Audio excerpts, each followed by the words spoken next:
Hi guys, welcome back. steeljan here, and today we're going to take a look at the Dubacco Super Tanker 1400. A little bit about how I got this PV. Over on e-cigarette forums you can find a user called Smugface who helps raise money for March of Dimes. His daughter was born premature and March of Dimes helped them, so for 6 years he's been doing what he can to raise money for March of Dimes as a thank you back to them. So Smugface had vendors donate items and put them up, and then they put them up for sale over on ECF. And the way you do this is you go pick an item, you donate to March of Dimes, to Smugface's Smugface. I can't keep saying Smugface. It's Smugface. Smugface's March of Dimes thing over at March of Dimes, and then the vendor drop ships you the item. So I picked out a couple of things to show my support, and got this was one of them. This is the Dubacco Super Tanker. Oh, so I'm going to put links down below to everything. I'll put links to where the e-cig is, and that it came from Vapers Hub. I'll put the link to Vapers Hub and to the links to Smugface's posts over at ECF, and from there you can find that if you want to help donate. Anyway, that's if you want to help with that, but that's beside the point. This is the Dubacco Super Tanker 1400. I'll show you close-ups of what's in the box, but first I want to show you what I think of this device. I wasn't intending on doing a review on the things I bought. I thought, oh, they're going to be cute little e-cigs. This one turns out to be pretty darn good. It has an 18500 battery in it. Let's vape it, okay?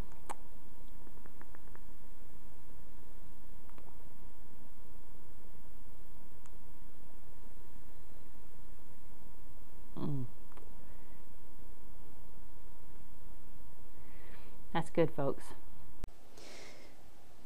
So here's what you get in the kit. First of all, you get the Dubacco Super Tanker 14. And this is chrome. The manufacturer at Dubacco says that this and this part is 14 karat gold plated. You get, okay, hang on a second, let me go for a little bit more of this. This actually has an on-off switch. There's off. When you turn it on, it blinks 3 times, lets you know it's okay. It's an Ego style button. You get a charger. It's an alright charger. I've been charging the batteries and it works just fine. It has the adapter so that it's US. The batteries take about 5 hours to charge, but I've never let them go all the way down flat, so I don't know how long if you let them all go all the way flat.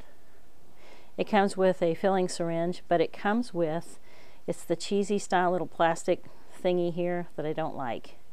The syringe is fine, but so I use just the blunt needle tip type syringe that I get from Mad Vapes. I always say I get stuff from Mad Vapes, but I'm always over on Mad Vapes buying modding supplies.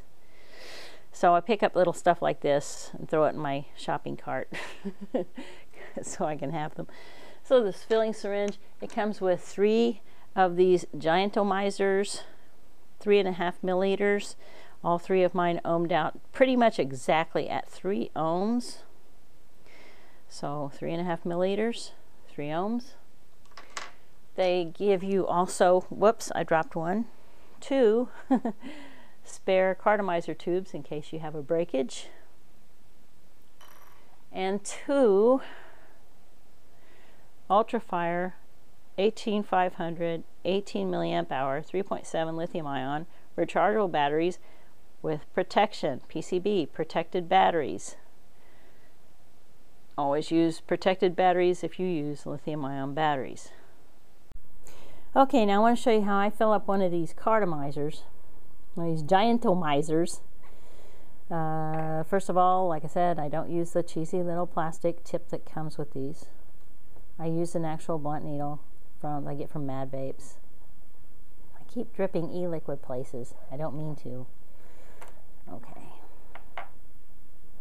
Now for today's demonstration, I am using Honeyville Cowboy. Pull some up in the syringe. take the cartomizer. Now, pull it off the top. Now these have this rubber gasket here.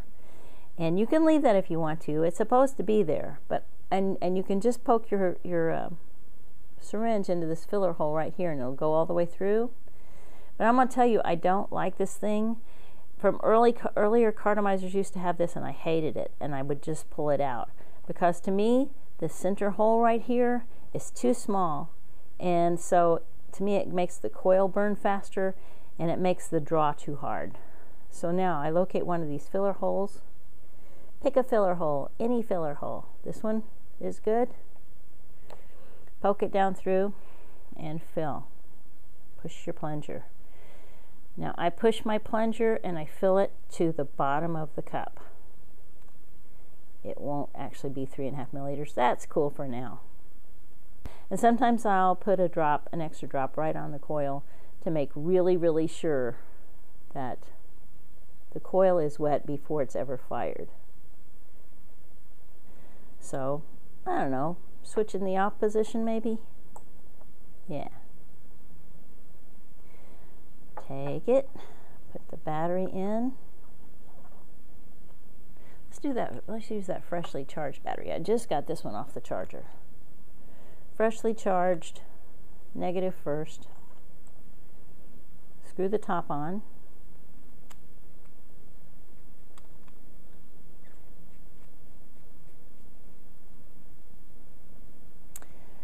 Now we screw the cone on next. Screw the cone on, then put this part on. Now you see, you want to line up your whistle tip with your button here so that it's not cockeyed when you're trying to vape it.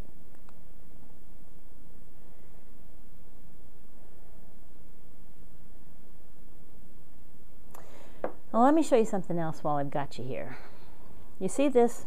The e-liquid inside here is actually Boba's Bounty. I love Boba's Bounty. But what I want to tell you is, when I vape these clearamizers, and this has been my experience using clearamizers going all the way back to the beginning of them, is that when it vapes the e-liquid down, it seems to me that what it's actually pulling up through the wicking material is whatever is the thinnest part of the e-liquid and vaping it. What I mean by that is, in my experience, when it vapes it down to where you have just, this much left, the rest of that e-liquid just seems very viscous, very thick and sludgy. So I found that if I just would keep topping this off with Boba's Bounty, it would be so thick, it doesn't wick well, it crusts and burns on the coil. So what I do is, we all have in our stashes those tobacco e-liquids that you tried to vape them and they have like almost no flavor. Well, I keep those aside, and when I'm going to top off a clearamizer, I top it off with those almost no flavor tobacco e-liquids. It seems to make this so much nicer.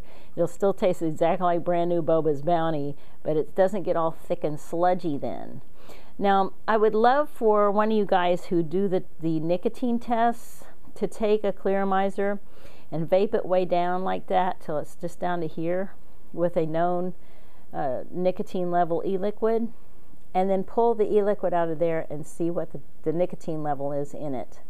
Because I'd be really curious to know if it's not just pulling up the really thinner part of the e-liquid and leaving the thicker part down here, like flavoring and coloring and stuff, but if it's also leaving nicotine, or what the consistency is after it's sucked up the thin stuff. And by the way, cartomizers like this, these types of things, go through a ton of e-liquid. They just do. Okay, so here's something else I wanted to show you. Now, to me, it looks like, if you can see this tiny hole, there's a hole right there. And it goes all the way through to the back. You see that hole? Now, it seems to me like adjusting this cone up and down controls the airflow so that you can make it a stiffer vape or a lighter vape, airier vape. How it's working though is I guess it's just allowing air up through the mechanical threads. Because I couldn't find anywhere in looking at this under my goggles and stuff that air hole actually goes anywhere. It just seems to go straight through. So yeah.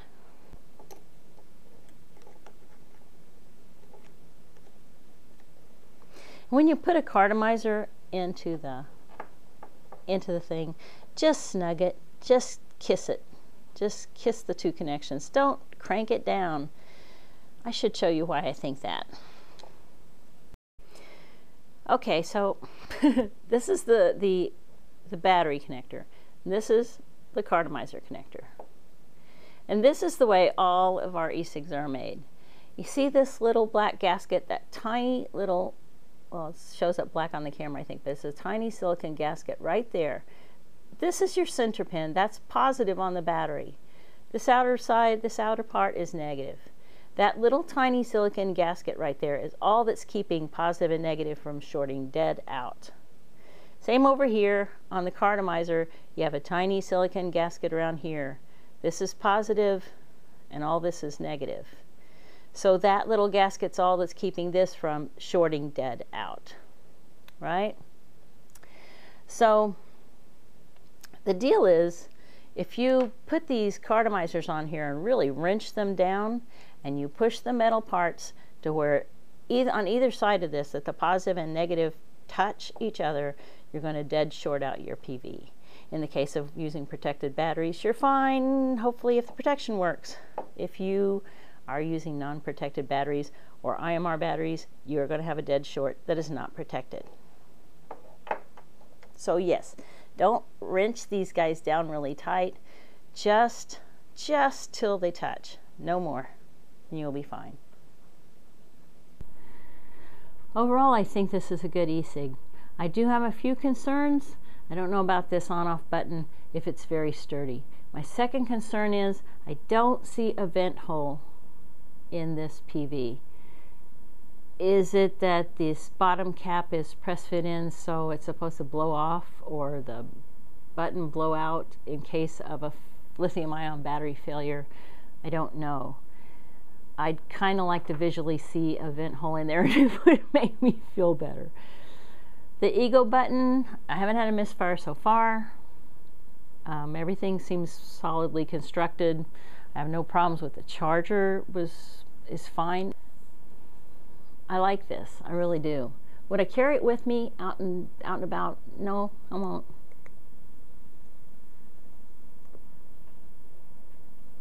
And it's because of this clearomizer.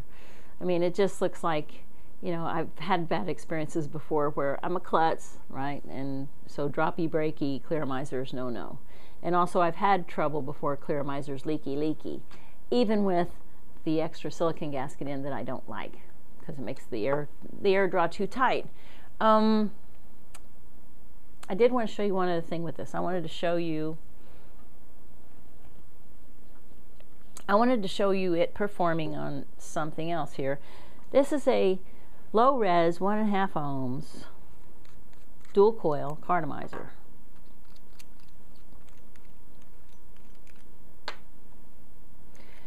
And it actually performs really well. Now, vape time on this I got was just a little over 10 hours. I didn't see how much vape time I got with the dual coil, but I would suppose it would be less. I don't mean dual coil, I mean with a low res. Low resistance, you use the battery faster. Duh.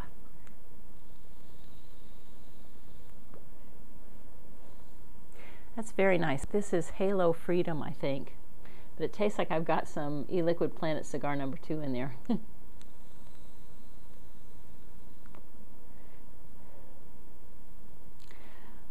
That's a super vape. Very nicely machined threads, no sticking, no nothing. Great chrome, good hefty feel about it.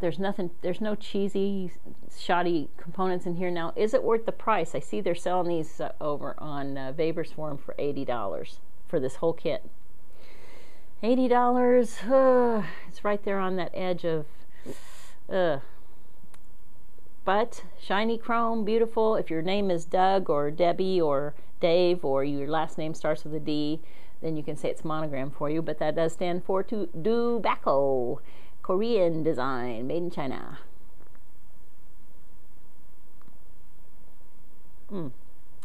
Yes, a definite thumbs up. Yeah. Okay, so that's all I got, guys. And I'm going to continue vaping this wonderful PV for the night. I can't decide which flavor to put back on it now. So that's it from me, guys. Until next time, this is steeljan out. Have a great day. Keep on vaping. And that's it. Happy New Year. Bye-bye. steeljan.